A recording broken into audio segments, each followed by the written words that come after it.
Assalamualaikum semua. Apa khabar?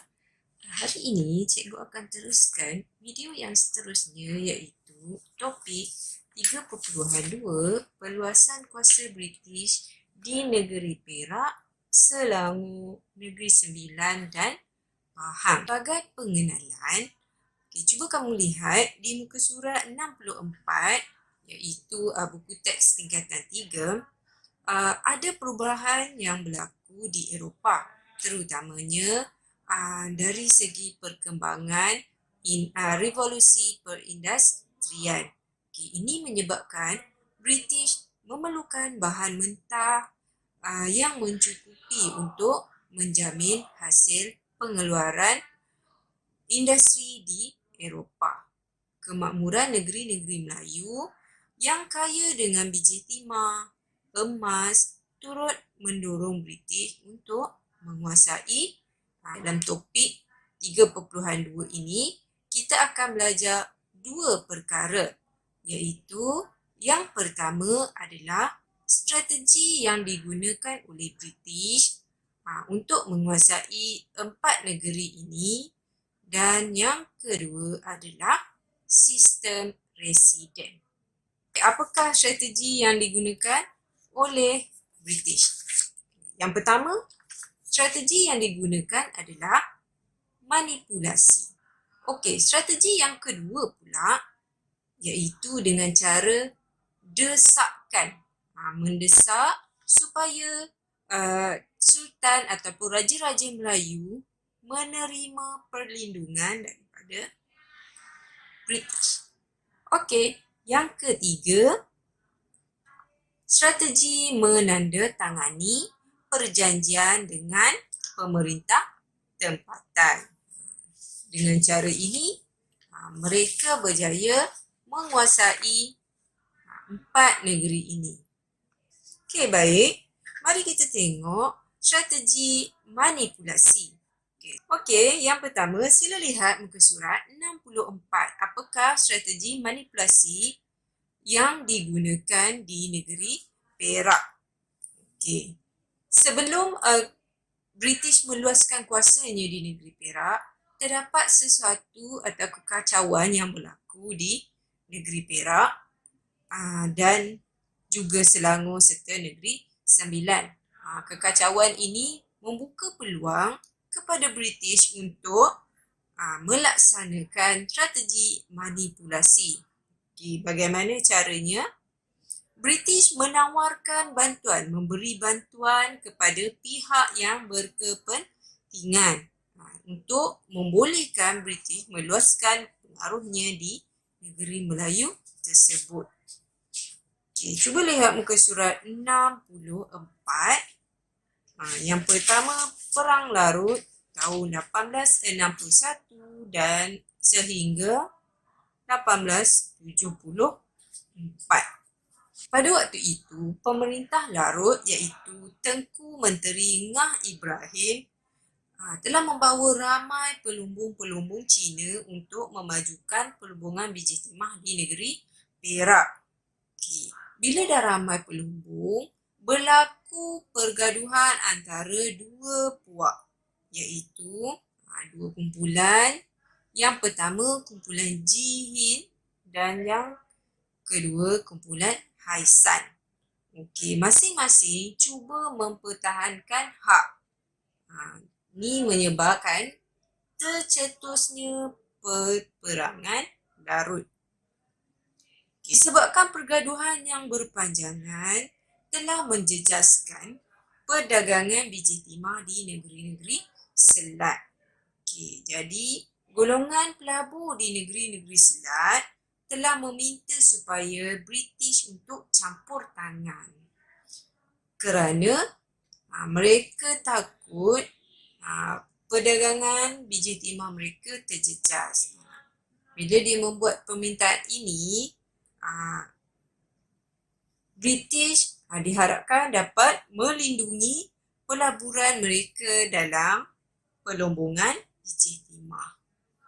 Okey, perkara kedua yang berlaku di negeri Perak, yang pertama tadi Perang Larut. Yang kedua adalah perebutan tahta Kesultanan Perak. Okey. Sistem pewarisan tahta di negeri Perak ni adalah sedikit berbeza daripada negeri-negeri Melayu yang lain. Okey, ini sebabkan Perak mengamalkan sistem penggiliran dalam pewarisan tahta Kesultanan Perak. Okey, yang diasaskan bermula pada tahun 1820-an. Dalam sistem ni, bakal raja perlu melalui 3 jawatan. Okey, yang pertama mestilah menjadi raja dihilir terlebih dahulu, kemudian raja bendahara dan barulah menjadi raja muda. Okey. Bila dah ketiga-tiga jawatan ini dah disandang, barulah ditabalkan sebagai sultan. Okey, tapi pada akhir abad ke-19 berlaku krisis dalam kalangan kerabat di Raja Perak berkaitan sistem pewarisan tahta ini. Okey, mari kita tengok. Petabalan Sultan Ismail. Selepas Sultan Ali mangkat, Raja Ismail iaitu Raja Bendahara dilantik sebagai sultan. Okey, cuba ingat tadi. Yang pertama mesti jadi raja dihilir, yang kedua mesti jadi raja bendahara dan last sekali mesti jadi raja muda. Okey, tapi Sultan Ismail dia daripada raja bendahara terus dilantik sebagai sultan dan mendapat sokongan Hulu Perak. Pembesar Hulu Perak ni termasuklah Ngah Ibrahim, Menteri Larut. Tetapi dibantah oleh Raja Yusof. Raja Yusof ni sebenarnya telah dilantik sebagai raja dihilir. Tapi dah lama dah dia diketepikan untuk menjadi sultan. Okey. Maksudnya dah ada orang lain naik ke tahta Raja Bendahara terlebih dahulu. Jadi Raja Yusof ni tetap menjadi raja dihilir. Kemudian ada seorang lagi, tuntutan Raja Abdullah. Okey, Raja Abdullah pada waktu ini adalah penyandang raja muda, tapi dia tidak ditabalkan kerana tidak hadir ke upacara pemakaman Sultan Ali. Okey. Kemudian dia telah menuntut haknya sebagai sultan. Okey, sebab waktu tu ada masalah kewangan dan ada desakan golongan pelabur Eropah dan Cina. Okey. Raja Abdullah ni sokongannya adalah daripada pembesar di Hilir Perak dan seperti Datuk Maharaja Lela. Jadi, bila ada dua kekacauan ini telah membuka ruang dan peluang kepada British untuk manipulasi meluaskan kuasanya di negeri Perak.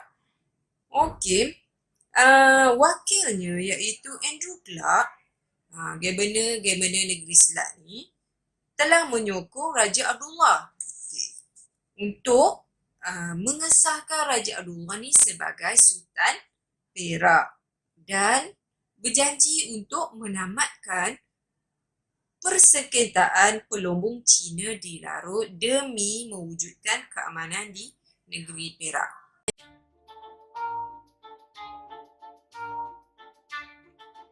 Apakah yang terjadi di Selangor hingga membuka ruang dan peluang kepada British menguasai Selangor? Okey, cuba kamu lihat muka surat 66. Sewaktu pemerintahan Sultan Abdul Samad, terjadi pertelingkahan antara kalangan raja juga. Menyebabkan berlakunya Perang Kelang. Dalam Perang Kelang ni, British turut campur tangan untuk meluaskan pengaruhnya di Selangor. Siapakah yang terlibat dalam Perang Kelang? Cuba kamu lihat, pihak yang pertama adalah Raja Abdullah bin Raja Jaafar. Okay, Raja Abdullah ni jangan keliru. Raja Abdullah ni raja di Selangor, bukan raja di negeri Perak tadi. Okey, pihak yang kedua adalah Raja Mahdi bin Sulaiman. Okey. Sebenarnya berlakunya Perang Kelang kerana Raja Abdullah dia memperoleh hak mentadbir daerah Kelang daripada Sultan Abdul Samad. Kemudian baginda berjaya memajukan daerah Kelang sebagai pusat pengeluaran biji timah dengan membuka lombong di sekitar Ampang dan Kuala Lumpur. Okey. Raja Abdullah ni juga mendapat sokongan daripada kumpulan Haisan. Kumpulan Haisan ni bukan hanya ada di negeri Perak tapi ada di negeri Selangor. Okey, pihak yang kedua Raja Mahdi bin Raja Sulaiman. Raja Mahdi ni seorang putera daripada Raja Sulaiman. Dia ni mentadbir Kelang sebelum diserahkan kepada Raja Abdullah. Okey. Disebabkan kemajuan pelubungan biji timah di Kelang telah mendorong Raja Mahdi ni untuk menuntut hak ke atas daerah tersebut. Okey, sebab dulu di bawah kuasa ayahanda baginda. Okey, ayahndanya. Okey. Dan Raja Mahdi ni pula mendapat sokongan kumpulan Jihin. Okey, kumpulan Jihin. Kesimpulannya, kekacauan di Selangor telah membuka ruang dan peluang kepada British untuk melaksanakan manipulasi. Strategi manipulasi politik. British dia memihak kepada raja dan pembesar yang Melayu yang boleh membawa keuntungan kepada pihak mereka dari segi ekonomi dan perdagangan biji timah. Oleh sebab itu, British telah memberi bantuan ketenteraan kepada Tengku Kudin.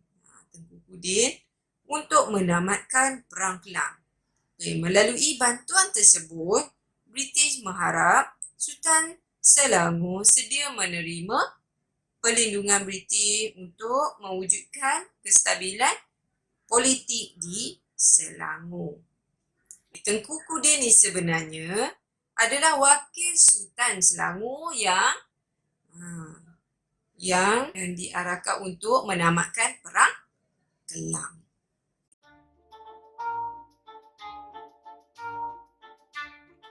Dalam manipulasi British di Negeri Sembilan, boleh lihat muka surat 67, manipulasi British di Sungai Ujong, Negeri Sembilan. Semuanya ada kaitan dengan biji timah. Apakah peluang yang ada di Sungai Ujong? Apa yang berlaku? British berpeluang menggunakan manipulasi politik apabila berlaku perbalahan antara dua orang pembesar di daerah Sungai Ujong yang kaya dengan biji timah. Ada dua orang pembesar Melayu yang bersaing, iaitu yang pertama Datuk Kelana, Datuk Syahbandar dan Datuk Muda Linggi. Tapi persengketaan Datuk Kelana dengan Datuk Syahbandar dimanipulasi oleh British. British menawarkan bantuan ketenteraan kepada Datuk Kelana untuk mengalahkan Datuk Syahbandar. Dan British memperoleh hak memungut cukai di Sungai Linggi.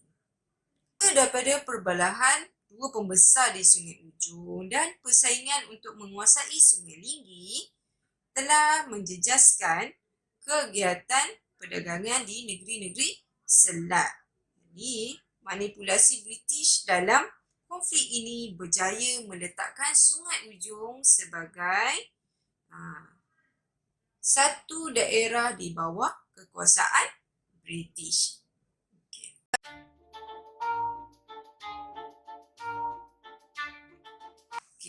apakah strategi yang kedua?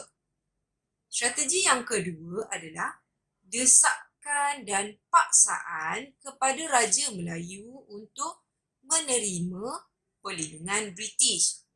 Okay, selain daripada strategi manipulasi, British juga menggunakan cara dengan mendesak supaya Sultan dan pemerintah menerima perlindungan British. Desakan British di Selangor. Okay. Hasil desakan British di Selangor tidak berjaya memujuk Sultan Abdul Samad untuk menerima perlindungan British. Jadi, British terus mencari alasan untuk meletakkan Selangor di bawah pengaruhnya. Okay. Apakah peluang yang ada? Peluangnya tiba apabila terdapat satu rompakan kapal dagang British. Okay, ada satu kapal dagang British pada tahun 1873 dalam pelayaran dari Pulau Pinang ke Melaka. Telah dirompak berhampiran kawasan Kuala Langat. Okay. Peristiwa yang kedua adalah serangan rumah api. Okay, tahun yang berikutnya iaitu 1874 berlaku serangan rumah api di Tanjung Racadu. Okay, dua peristiwa ini telah menjadi alasan supaya Sultan menerima perlindungan British.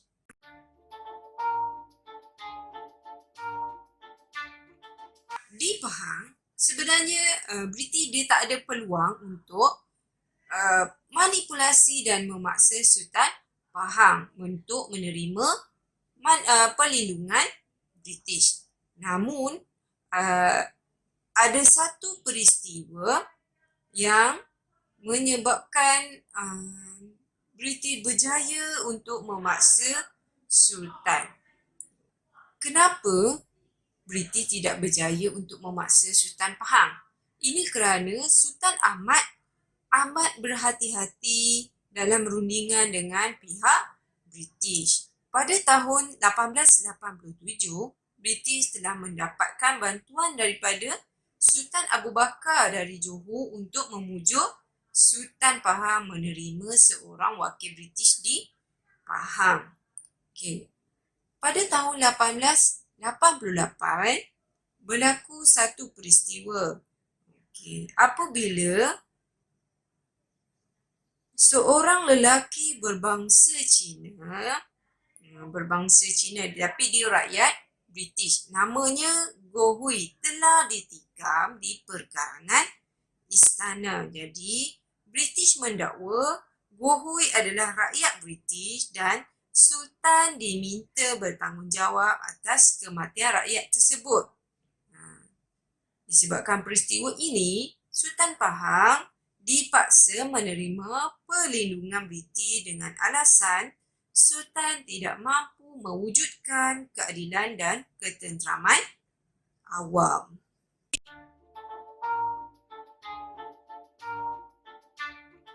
Strategi yang ketiga iaitu menandatangani perjanjian dengan pemerintah tempatan. Okey. Bagi mengukuhkan kuasa, British sebenarnya dia mengadakan perjanjian dengan pemerintah tempatan untuk mengikat persetiaan menerima pengaruh British dalam pentadbiran negeri-negeri Melayu. Yang pertama, perjanjian dengan pembesar Perak di Pulau Pangkor sebagai Perjanjian Pangkor 1874. Perjanjian Pangkor 1874 mengukuhkan kuasa British di Perak. Okay, Andrew Clark iaitu Governor Negeri-Negeri Selat telah memanggil Ketua Kumpulan Jihin dan Haisan untuk menamatkan perselisihan faham. Kemudian, pembesar Melayu yang bertelaga dipanggil untuk berunding di Pulau Pangkor untuk menamatkan perselisihan di Perak. Okey. Kemudian hasil daripada perjanjian Pangkor ini menandakan kejayaan penguasaan British secara langsung dalam hal ehwal pentadbiran dan ekonomi di negeri Perak. Perjanjian tersebut menjadi titik peralihan kepada British bagi perjanjian yang seterusnya dengan pemimpin negeri Melayu yang lain. Okey, pada tahun 1874 berlakulah Perjanjian British Sungai Ujong, Perjanjian British Selangor 1875, Perjanjian British Pahang 1887. Okey, baiklah. Bahagian yang terakhir dalam topik 3.2 ini adalah sistem residen. Okey. Melalui pelbagai strategi dan usaha British untuk meluaskan kuasa mereka, British dapat melaksanakan sistem residen di negeri Perak, Selangor, Negeri Sembilan dan Pahang. Jadi, British telah menempatkan residen melalui perjanjian yang dibuat dengan pemerintah tempatan dan raja-raja Melayu. Okey, apakah peranan residen? Okey, residen ni berperanan untuk menasihati raja-raja Melayu dalam semua hal pentadbiran yang berkaitan kecuali agama Islam dan adat Melayu. Dan semua nasihat hendaklah dipatuhi dan dituruti. Okey, mari kita lihat negeri Perak. Residennya adalah J.W.W. Birch. J.W.W. Birch ni merupakan residen yang pertama dan hanya bertugas dari tahun 1874 hingga 1875. Okey. Ada peristiwa yang berlaku menyebabkan tugasnya hanya setahun saja, iaitu berlaku peristiwa pembunuhan. Okey, sultannya waktu itu adalah Sultan Abdullah. Okey, di negeri Selangor, sultan pada waktu itu adalah Sultan Abdul Samad. Residennya adalah J.G. Davidson. Residen pertama dia adalah J.G. Davidson. Okey, bertugas dari 1874 hingga 1875. Okey, Negeri Sembilan, Tuanku Muhammad Yan Tuan Besar, iaitu pemerintah pada waktu itu di Negeri Sembilan. Residen pertamanya adalah Martin Lister. Martin Lister bertugas dari tahun 1895 hingga 1897. Okey, negeri Pahang pula, Sultan pada waktu itu adalah Sultan Ahmad. Residen British yang pertama ialah J.P. Roger yang bertugas dari tahun 1888 hingga 1896. Okey. Apakah yang berlaku semasa pelaksanaan sistem residen?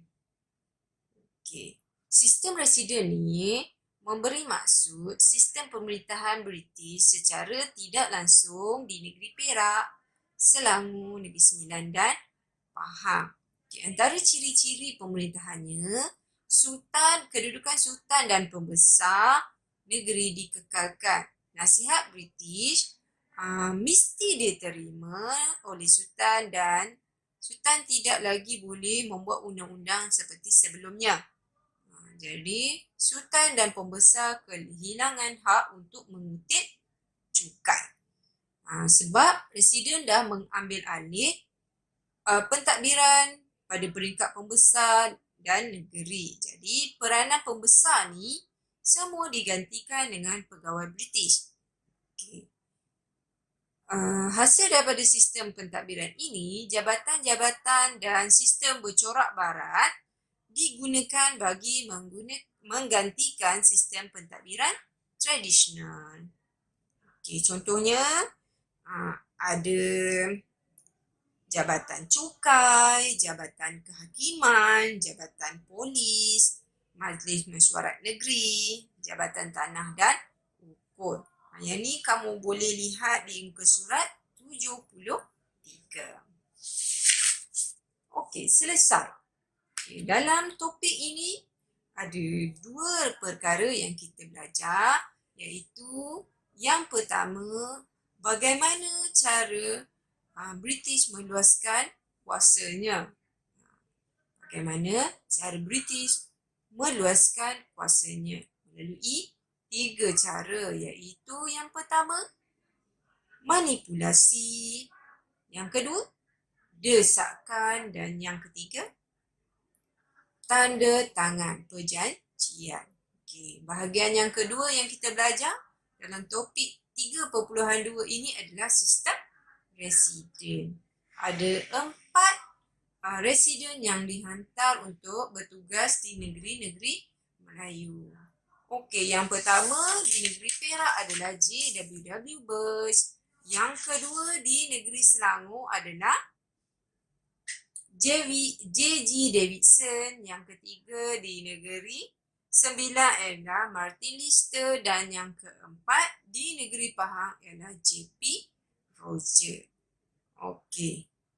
Dalam topik yang seterusnya ini, iaitu topik 3.3, kita akan mempelajari bagaimana pembentukan negeri-negeri Melayu bersekutu daripada 4 negeri yang kita belajar tadi, iaitu negeri Perak, Selangor, negeri Sembilan dan Pahang akan dibentuk sebagai negeri Melayu bersekutu. Negeri-negeri Melayu bersekutu ataupun singkatannya NNMB. Okey, sampai jumpa lagi di video yang seterusnya.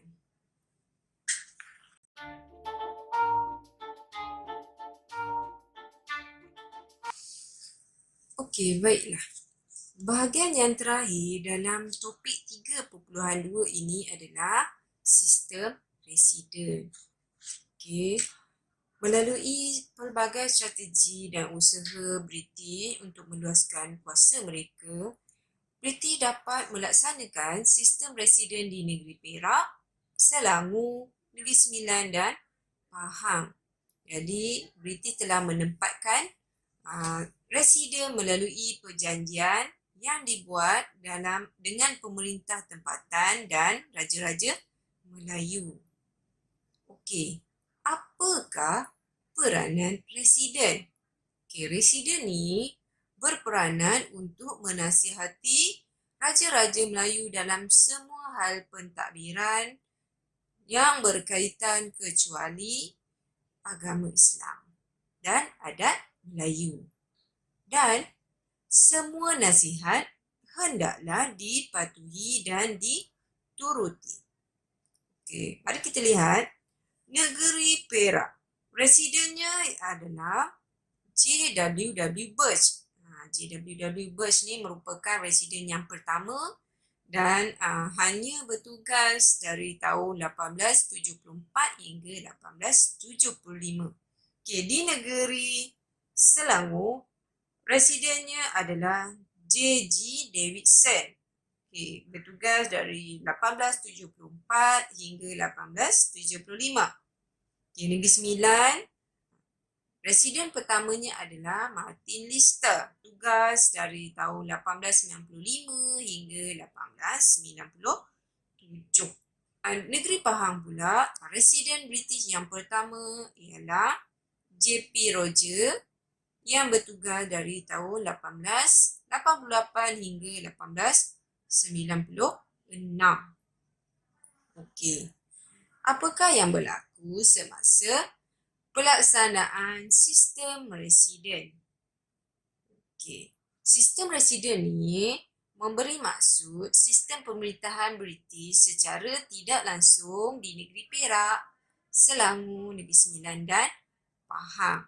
Okay, antara ciri-ciri pemerintahannya, kedudukan sultan dan pembesar negeri dikekalkan. Nasihat British mesti diterima oleh sultan dan sultan tidak lagi boleh membuat undang-undang seperti sebelumnya. Jadi, sultan dan pembesar kehilangan hak untuk mengutip cukai. Sebab Presiden dah mengambil alih pentadbiran pada peringkat pembesar dan negeri. Jadi, peranan pembesar ni semua digantikan dengan pegawai British. Okay. Hasil daripada sistem pentadbiran ini, jabatan-jabatan dan sistem bercorak barat digunakan bagi menggantikan sistem pentadbiran tradisional. Okay, contohnya ada jabatan cukai, jabatan kehakiman, jabatan polis, majlis mesyuarat negeri, jabatan tanah dan hukum. Dalam topik ini ada dua perkara yang kita belajar, iaitu yang pertama, bagaimana cara British meluaskan kuasanya melalui 3 cara, iaitu yang pertama, manipulasi, yang kedua, desakan, dan yang ketiga, tanda tangan perjanjian. Okey, bahagian yang kedua yang kita belajar dalam topik 3.2 ini adalah sistem residen. Ada 4 residen yang dihantar untuk bertugas di negeri-negeri Melayu. Okey, sampai jumpa lagi di video yang seterusnya.